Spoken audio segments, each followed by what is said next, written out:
Hola chicos, bueno, hoy vamos a ver con esta infografía una síntesis de todo el texto que estuvieron leyendo estas semanas. La idea es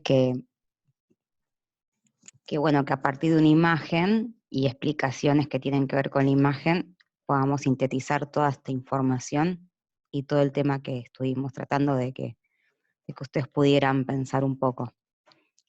Este tema es muy importante porque habla sobre la evolución y los árboles filogenéticos. Atraviesa toda la biología todos los años y es un tema central de biología que tenemos que ver este año. Em, bueno, esta es una imagen de un árbol muy grande. La puse como referencia porque tiene que ver con todo lo que estamos viendo. Si se fijan, em, la evolución y los árboles filogenéticos están muy relacionados. Y bueno, a partir de analizar un poco esta imagen y algunos conceptos que tenían en el texto, vamos a profundizar. Vamos a arrancar por la base del árbol. Acá tenemos el número 1. Ustedes van a tener esta misma presentación. Es una infografía porque es una imagen con aclaraciones. Fíjense que si ustedes, yo les voy a compartir el link, apretan acá, se iluminan todos los botones interactivos que tiene esta infografía. Vamos a empezar, la idea es que sigan el orden de los números, porque tiene que ver con el orden para ir entendiendo un poco el tema, ¿no? Vamos al punto 1, que es la base del árbol. ¿Por qué elegí la base del árbol de la infografía? Porque tiene que ver con de dónde surgen las especies y cómo es que a partir de la primer célula que apareció en la Tierra, que lo vimos el año pasado, cómo a partir de ese momento empiezan a surgir y a diversificarse distintas especies hasta llegar a nosotros y un montón de especies más que habitan la Tierra. Bueno, primero empecemos por recordar que ustedes hicieron una actividad con una publicidad, una propaganda, donde se hablaba de la evolución. Bueno, la idea de esa actividad era que podamos entender que la evolución implica un cambio. Me acuerdo que alguno de ustedes haya puesto una propaganda que hablaba de los autos que cambiaban en el tiempo o la moda, otra también publicidad, otra era sobre la tecnología. Entonces, ¿qué tiene que ver esto con la evolución? Bueno, en esas propagandas se toma el concepto de cambio eh, para poder mostrar el cambio en algún producto, ¿no? Pero es interesante ver que nosotros, aunque no hayamos estudiado evolución, tenemos ese concepto de que la evolución significa un cambio. ¿En qué? Es la pregunta, ¿no? Un cambio en la forma y el comportamiento de las especies, pero no instantáneamente, sino a través de generaciones, de tiempos muy largos, millones de años. Entonces, ese es el primer concepto que tendríamos que tener claro en esta clase y a partir de leer el texto. La evolución implica cambiar, que las especies cambian. Entonces, acá les traje esta imagen de el árbol de la vida, de toda la vida que hay en nuestro planeta. Fíjense que los árboles en general, ya lo vamos a ver más en profundidad, pero la base del árbol son las especies más ancestrales, más antiguas, y arriba del árbol se encuentran las especies actuales. En la base del árbol podríamos pensar que está esa primer célula o primeras células que aparecieron en la Tierra y que debido a cambios que se fueron acumulando en esas células surgieron otras. Nosotros lo vimos con la teoría endosimbiótica, si se acuerdan. A partir de una procariota que se comía a otra, la fagocitaba a otra, ese cambio se incorporaba a las células se reproducían y ahora tenían organelas. Bueno, dejaron de ser procariotas para ser células eucariotas. Eso es un ejemplo claro de lo que pasó acá, en la base del árbol hace millones de años, miles de millones de años, ¿no? Surgieron estas primeras células que después fueron cambiando, transformándose de procariotas a eucariotas. procariotas antiguas, no estoy diciendo. Y así, al principio éramos solo células, aparecieron algunas que hacían fotosíntesis, otras que consumían a otras células o que se alimentaban del caldo primitivo, y después empezaron a aparecer animales y vegetales más complejos a lo largo de los millones de años. Fíjense cómo a partir de acá, de esta rama de las células eucariotas, los protistas, se dividen, ¿sí?, los tres reinos que conocemos: animal en rosa, vegetal en celeste y en naranja el reino hongos. Y están clasificados estas especies acá por características muy particulares. Por ejemplo, todos sabemos que las plantas hacen fotosíntesis. Entonces, los árboles nos ayudan a conocer, bueno, qué especie está dentro de qué reino, con quién está más cercano, o sea, con qué especie se parecen más. Por ejemplo, se va a parecer más una planta con flor a un helecho que una planta con flor a una rana. Eso tiene que ver con que hay especies que se parecen más entre ellas, ¿no? Bueno, a conocer esto nos ayudan los árboles. Ya lo vamos a ver mejor igual. Lo importante es que estos cambios se producen en las poblaciones, no solamente en un individuo. Las poblaciones se reproducen, tienen descendencia, y esos hijos a su vez tienen cambios que van acumulando. Con el tiempo y los distintos cambios que hay en el ambiente, las especies van sobreviviendo. ¿Quiénes sobreviven? Bueno, aquellas que logran adaptarse a ese ambiente y poder vivir. Entonces, vamos a ver que dentro del árbol hay especies extintas, un montón que quizás no lograron sobrevivir al ambiente y se extinguen. Pero la evolución es así. A partir de cambios en el ambiente, las poblaciones se van a adaptar, van a sobrevivir algunos de esos individuos de esa población, y esos van a ser los que al sobrevivir se pueden reproducir y volver a dejar descendencia, y con el tiempo esos cambios que van apareciendo en los individuos se van acumulando y se van a diferenciar tanto de la especie que los originó, que van a dar origen a otra nueva especie. Entonces, toda la diversidad de especies que conocemos está relacionada por un ancestro común, universal, que los originó. Y todos estamos relacionados porque todos tenemos en nuestro ADN algo de estos rasgos de evolución. Por ejemplo, no sé si saben que compartimos un 20% del ADN con las plantas. Esto quiere decir que quedan una huella en el ADN de estos cambios que ocurrieron acá en el tronco del árbol hace miles de millones de años, que demuestran que estamos todos unidos y que los seres humanos también tenemos ancestros, ¿sí? Ancestros, o tuvimos ancestros, por ejemplo, en los peces, ¿no? Entonces, es interesante que nos quede claro que la evolución ocurre en las poblaciones, que es un cambio en las especies, y que esos cambios se van acumulando y van dando origen a que se diferencie una población de otra y aparezcan especies nuevas, como las ramas del árbol. Fíjense acá en el árbol, es muy parecida esta imagen a lo que vimos recién. Esta sería la célula ancestral, y acá tenemos las especies que van cambiando, se van acumulando cambios, y de pronto acá se dividen en dos, ¿no? En dos especies distintas. Una sigue su camino y la otra su propio camino. En el punto 2, lo puse en la copa del árbol, porque si se acuerdan les expliqué que en la copa están las especies actuales. Bueno, a esas especies que son las que sobrevivieron a los cambios y están presentes hoy en día, se las conoce como biodiversidad. Son todas las formas de vida que habitan nuestro planeta. Pero hay tres tipos de entenderla, o tres formas de entender la diversidad.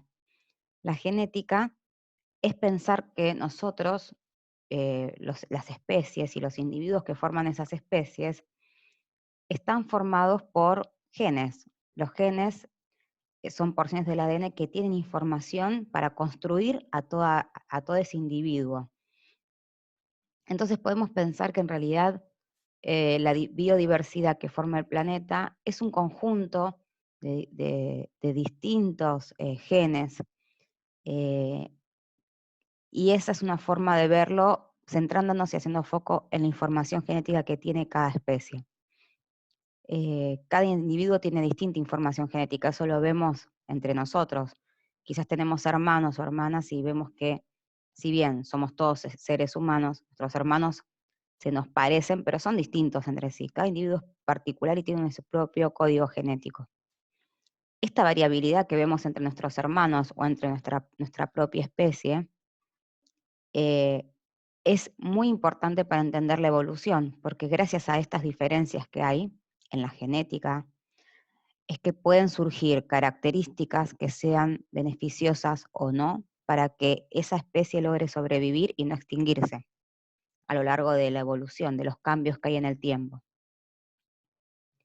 Otro tipo de biodiversidad es la ecológica, que se refiere no a la genética en este caso, sino solamente a los ecosistemas, ¿sí?, que forman una región. En este sentido, lo que nos va a interesar mirar es cuántos ecosistemas hay. Por ejemplo, en la reserva ecológica que ustedes fueron en primer año, había varios ecosistemas. El ecosistema laguna, el ecosistema pastizal, el ecosistema bosque. En ese sentido, nos va a interesar pensar en los ecosistemas y no puntualmente en cada especie. Y la biodiversidad específica, que es la que más se suele usar, nos está contando el número de especies que hay en un ecosistema. Por ejemplo, en un bosque voy a tener mayor número de especies vegetales y animales y de hongos también, de reino fungi, que si voy al desierto. En el desierto hay una biodiversidad, pero es mucho menor. En ese sentido, se habla de riqueza específica. El bosque va a ser más rico en especies que el desierto. Entonces, cuando yo hablo de diversidad específica, lo único que me interesa es el número de especies. ¿Hay 10 especies o hay 3 especies? Pero vamos a pensar un poco qué es una especie. Estamos hablando de especie y no lo definimos. Una especie es un conjunto de individuos de una población que se pueden reproducir y cuando se reproducen, esa descendencia, esos hijos, a su vez se pueden reproducir también. Por eso se dice que son fértiles. Acá les traje el ejemplo de la mula, que si ustedes hacen clic acá, los va a llevar un link que vamos a poder analizar en un ratito. Bueno, acá estamos viendo el ejemplo de la mula. La mula es la cruza entre un burro y un caballo. Esta descendencia es un híbrido, se conoce así porque eh, no pueden reproducirse. Cuando vos tenés una mula, esa mula a su vez no puede tener descendencia, no pueden tener hijos. Y esto pasa porque en realidad la mula no es una nueva especie. Y tampoco forma parte de lo que son los caballos o los burros, ¿no? O sea, es algo nuevo, un híbrido, pero que no logra formar una especie distinta o no forma parte de las especies del caballo o del burro, es algo nuevo. Ahora, que no se puede reproducir me está indicando de que no es una especie la mula, claramente. ¿Y esto por qué ocurre si ustedes bajan? Acá nos explica que hay problemas genéticos cuando se cruza el burro con el caballo, ¿sí? Hay problemas genéticos en esa reproducción, lo pueden leer acá para entender un poco más, y eso implica que después no sean fértiles. Ahora quería que pensemos un poco, acá hay una foto de una mula, en la evolución de estos animales, ¿no? El caballo y el burro se pueden reproducir porque claramente son especies que están muy emparentadas. Eso quiere decir que están cercanas en el árbol filogenético. O sea, una surgió de la otra. Supongamos que el burro surgió del caballo, ¿sí? ¿Cómo es que surge una especie burro a partir de los caballos? En algún momento las poblaciones de caballos se fueron diseminando por el territorio y alguna de esas poblaciones se dejaron de reproducir con otras. empezaron a acumular cambios en su ADN que se expresaban en distintas características. Como sabemos, el burro tiene orejas más grandes, es como más petizo, ¿no? Bueno, esos cambios se fueron acumulando hasta que llegó un momento en que cuando se encontraban con los caballos, se podían reproducir, pero ¿qué pasaba? Surgía una mula, ¿no? Surgía un híbrido que no era fértil.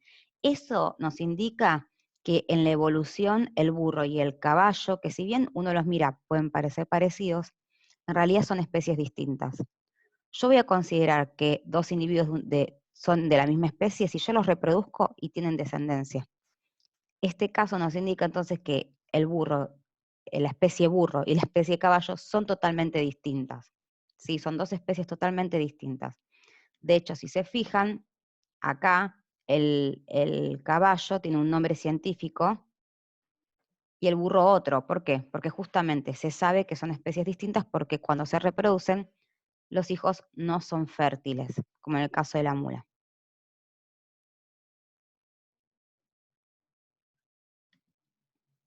Bueno, vamos a volver a la presentación.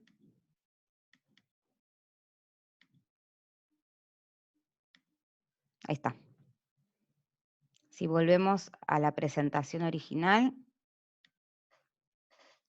podemos pasar ya al punto 3, donde vamos a hablar un poquito de qué es el fijismo y el evolucionismo.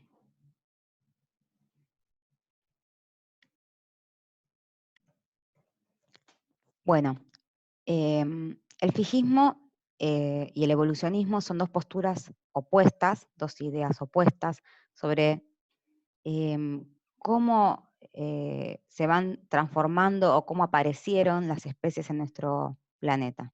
De hecho, el fijismo piensa que las especies no se transforman, no cambian, porque fueron creadas por un ser superior. En esto se vincularon mucho con la religión, ¿no? Estas ideas, o surgieron en la religión también. Y como Dios es perfecto y hace las cosas perfectas, no pueden cambiar las especies, porque si cambian indicaría que Dios no es perfecto. Los primeros que pensaron esto fueron Platón y Aristóteles en el siglo IV a.C., son filósofos griegos, pero estas ideas siguieron vigentes hasta el siglo XVIII, donde empezaron algunos a pensar que no era así.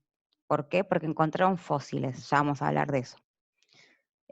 Cuvier, y el catastrofismo es un ejemplo de esto, era un científico que conocía los fósiles y veía que las especies iban haciéndose cada vez más complejas, mientras los fósiles eran más modernos, y había un cambio entonces en las especies. ¿Cómo lo explicó? Él defendía el fijismo, entonces dijo que en realidad las especies cambiaban porque hubo catástrofes. Estuvo el diluvio y otras catástrofes así. Entonces Dios lo que hacía era, cuando morían las especies, ponía especies nuevas. Pero nunca pensó que en realidad cambiaban debido a mecanismos naturales.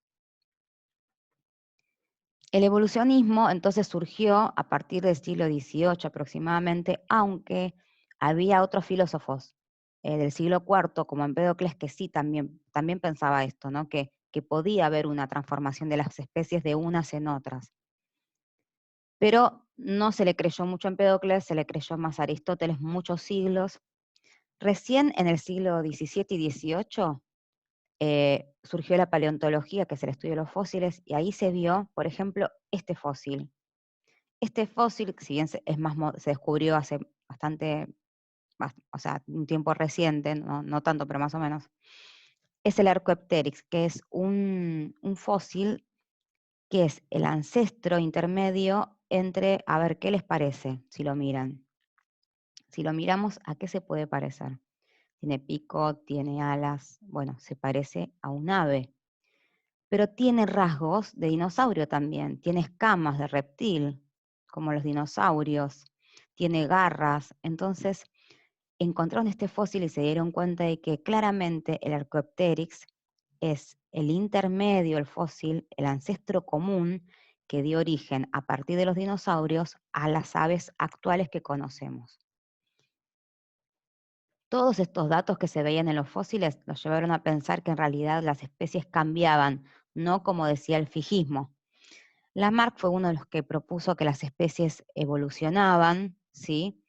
Pero no coincidía con Darwin en muchos aspectos, que ya los vamos a estudiar, así que la teoría de Lamarck fue rechazada al final, y la que quedó vigente es la teoría de Darwin sobre la evolución de las especies, que la propuso en 1859 en el libro El origen de las especies, donde él escribe y da fundamento a esta teoría, a estos mecanismos de evolución que yo les conté antes en el punto 1, los explica con, eh, con fundamentación, con pruebas. ¿Por qué? Porque él se fue de viaje como 3 años en el Beagle, estuvo por acá en Argentina, encontró fósiles en el sur, y en base a todas esas observaciones que él hizo, se dio cuenta de que la evolución ocurría de la manera en que vamos a ver más adelante. Por ahora tenemos que saber que la evolución implica cambio y que unas especies surgen a partir de otras. Muy bien, vamos a seguir ahora hablando un poco de qué es la taxonomía. La taxonomía es una rama de la biología que nos ayuda a entender esto que estamos tratando de aprender, que es los árboles filogenéticos, o cómo una especie surge a partir de otra. El objetivo de los taxónomos es agrupar a las especies según las características que tienen en común.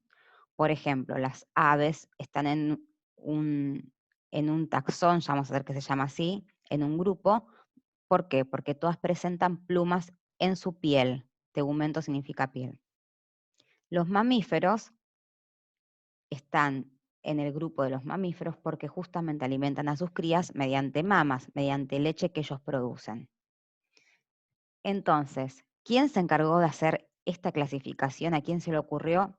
Surgió no ahora, sino que con Linneo en el siglo XVII. Linneo era un naturalista que empezó a ordenar las especies en reinos.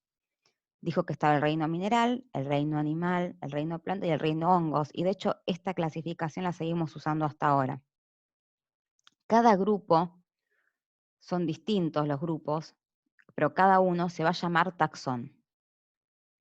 Ahora, los taxones son como mamushkas, por eso les traje acá esta foto. Hay un taxón más grande que abarca a los que están debajo de él. Por eso se dice que la taxonomía, la clasificación biológica, es jerárquica, o sea, hay un taxón grande que abarca e integra a los más chicos. El taxón más grande que vamos a conocer nosotros se llama dominio, son 3 los dominios. El primer dominio se llama Arcae, el segundo se llama Eucaria y el segundo se llama Procariota. ¿Por qué se llaman así? Porque tienen esas características. Eucaria tiene células eucariotas, el dominio de Procariota tiene células procariotas, y el Arcae, el dominio Arcae, está formado por bacterias muy particulares que se diferencian en la estructura de las otras dos.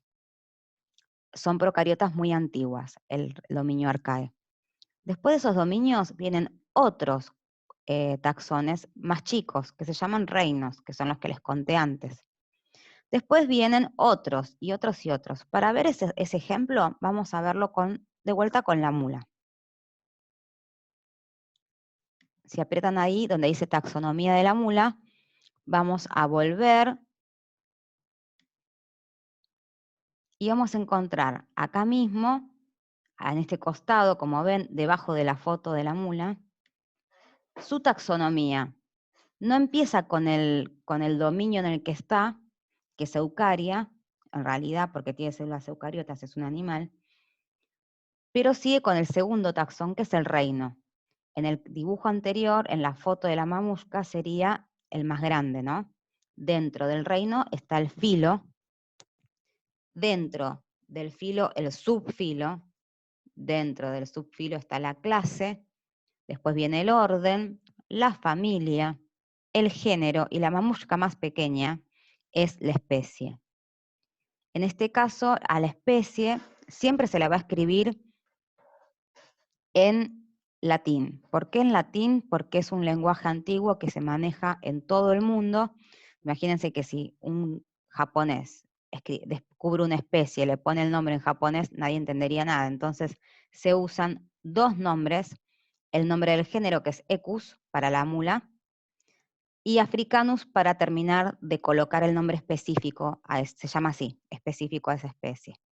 O sea que la especie se llama Equus africanus. Entonces, lo que tenemos que aprender de esto es que hay distintos taxones y que si vemos acá el orden, uno está dentro del otro, ¿sí? Por ejemplo, el reino animal incluye a todos los demás taxones, ¿sí? Al Chordata, al Vertebrata, Mammalia, si se fijan que los nombres tienen que ver con características de los animales que están dentro de esa clase. Por ejemplo, dentro de la clase Mammalia, como ven acá en el dibujo, tenemos a las ardillas, a los osos, y estamos nosotros también, porque también somos mamíferos, ¿sí? Quiere decir que cada taxón va a incluir a especies que tienen características similares, salvo el taxón de especie, que es súper específico, ¿sí? Es solamente para esa especie. Volvemos entonces al punto de taxonomía para pasar al sistema de clasificación. Los taxónomos hacen sistemas de clasificación jerárquicos y la idea es poder entender, no cómo los hacen porque es muy complejo, pero sí quizás poder analizar cómo son estos árboles que surgen de los parentescos que hay entre las especies. Hay dos sistemas de clasificación, el fenético, que no lo vamos a estudiar porque no habla del parentesco, sino de cuán parecidas son las especies. Hay algo relacionado ahí, obviamente, con el parentesco, pero no se centra en el parentesco. Nosotros vamos a estudiar el filogenético. ¿Por qué? Nos importa un montón porque nos va a ayudar a entender la evolución de las especies. Estos árboles, como ven acá, este es un ejemplo de un árbol filogenético que está hablando de quiénes, de bastantes especies a partir de una característica que tienen columna vertebral. O sea, no es un árbol que incluya todas las especies que hay actualmente, sino a un grupo especial, ¿no? A los que tienen columna vertebral. Algo importante que tiene que quedar claro de esto es que mientras más cercanas sean dos especies, obviamente más se van a parecer. ¿Por qué se van a parecer más? Y porque, fíjense el caso del murciélago y el puma acá. Fíjense que hace poquito en el tiempo, si uno mira, esta es la raíz del árbol, esto es hace millones de años, y esto, acá están las especies actuales. Hace muy poquito que se separaron de un ancestro común, el murciélago y el puma. Entonces, claramente, estos dos son más parecidos entre sí que con, por ejemplo, las aves que se separaron en la evolución mucho tiempo antes, ¿sí? Entonces, mientras más parecidos sean, más emparentados van a estar de alguna manera, ¿no? Y hay que saber que a estos taxones que estamos acá los vamos a llamar clados, ¿sí? ¿Por qué? Porque esto es un árbol filogenético que se llama cladograma. Ya los vamos a ver con más ejemplos. Entonces, los árboles filogenéticos, que también se los llama cladogramas, fíjense que utilizan ciertas características, ¿no? Para poder clasificar a las especies en los clados, en los grupos. En este caso, se utilizó la característica columna vertebral para incluir al tiburón, a la cabala, a la rana, a la tortuga, la gaviota, el murciélago y el puma, todos en un mismo clado. Pero a su vez, cuando apareció el esqueleto óseo, o sea, que tengan esqueleto de hueso, el tiburón quedó afuera de este clado, miren. ¿Por qué? Porque el tiburón tiene esqueleto de cartílago. Todos los demás sí quedaron juntos. ¿Por qué? Porque comparten esta característica. Tienen esqueleto. Esqueleto de hueso, esqueleto óseo.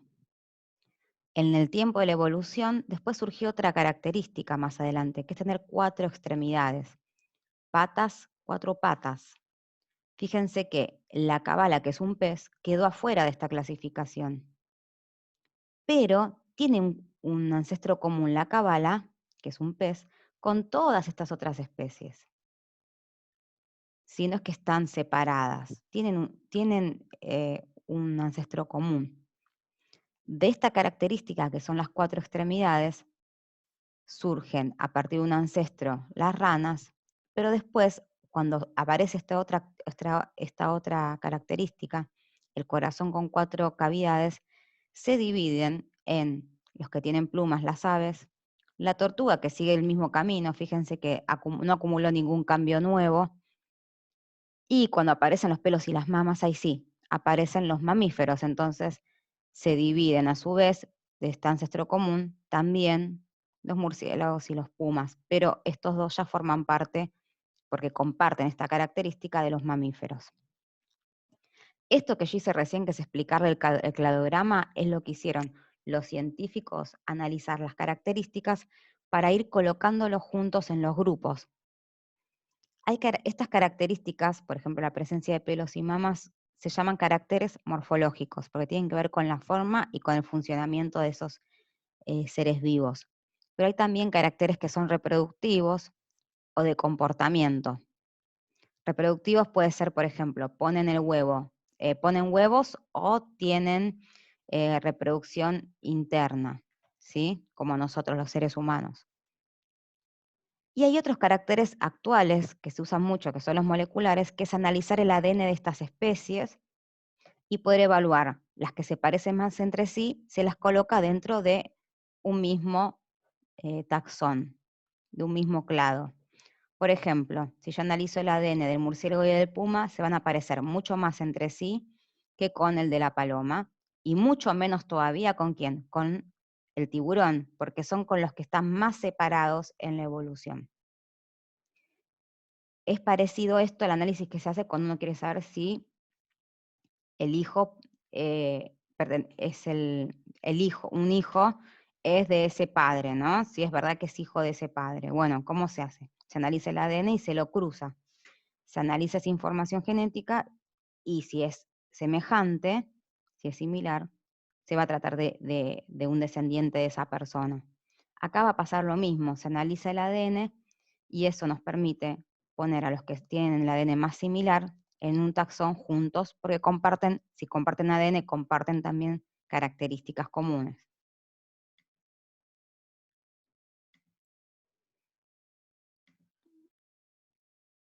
Esto ya lo vimos, vamos al punto 6. En el punto 6 volvemos a hablar de los árboles filogenéticos. Antes vimos en este ejemplo que les traje antes, en el punto 5, estos yo les dije que era un cladograma, pero los cladogramas se llaman árboles filogenéticos también. Son otros tipos nada más. Acá les traje un ejemplo de un esquema de un árbol filogenético para que entendamos de vuelta cómo se lo lee al árbol. La base del árbol, el tronco del árbol, sería la raíz, que es el ancestro común de todas las especies que hay en este árbol.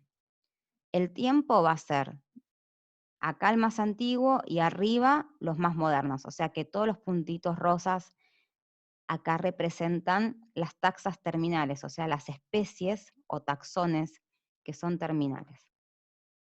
En celeste están marcadas las especies que no llegaron a la actualidad, que se extinguieron, se llaman ramas extintas. En el transcurso de la evolución hay especies que se mueren, que sus poblaciones fallecen. ¿Por qué? Porque no logran sobrevivir en el ambiente y otras que sí.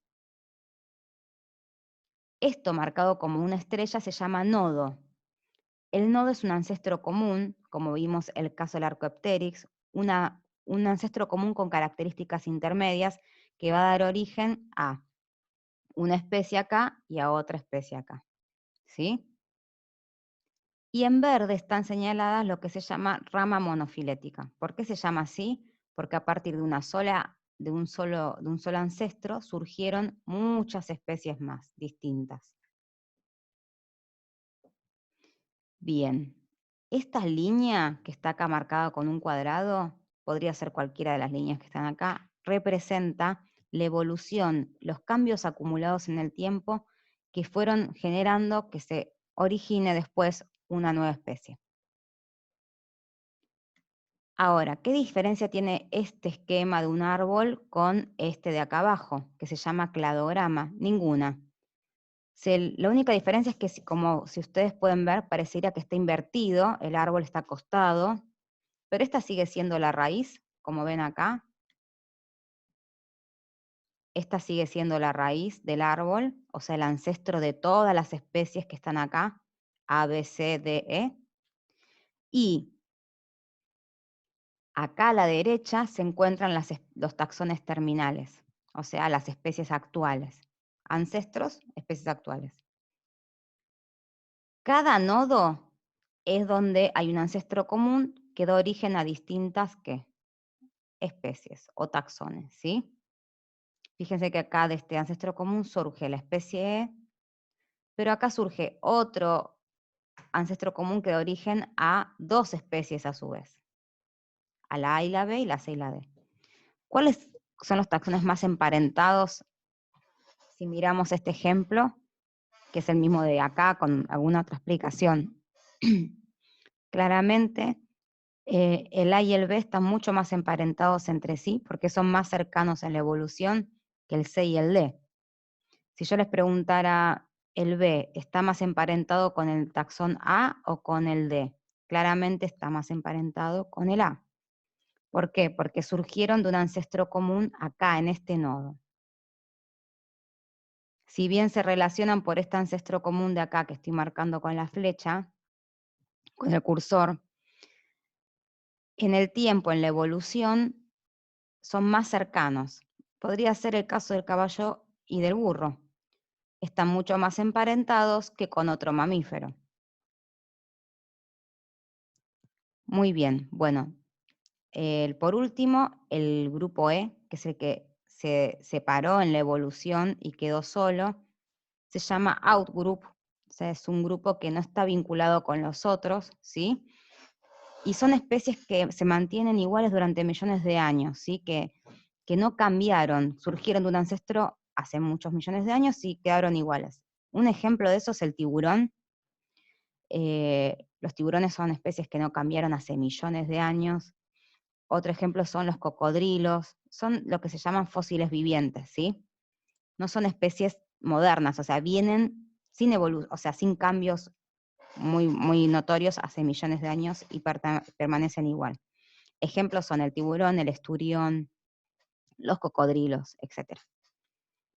Bueno, hasta acá, árboles filogenéticos, la idea es que puedan ver la presentación, tratar de leer de vuelta el texto, entenderla, y les voy a dejar un trabajo para la otra semana, que va a ser analizar un video sobre el árbol filogenético universal, el que representa todas las especies que hay en nuestro planeta.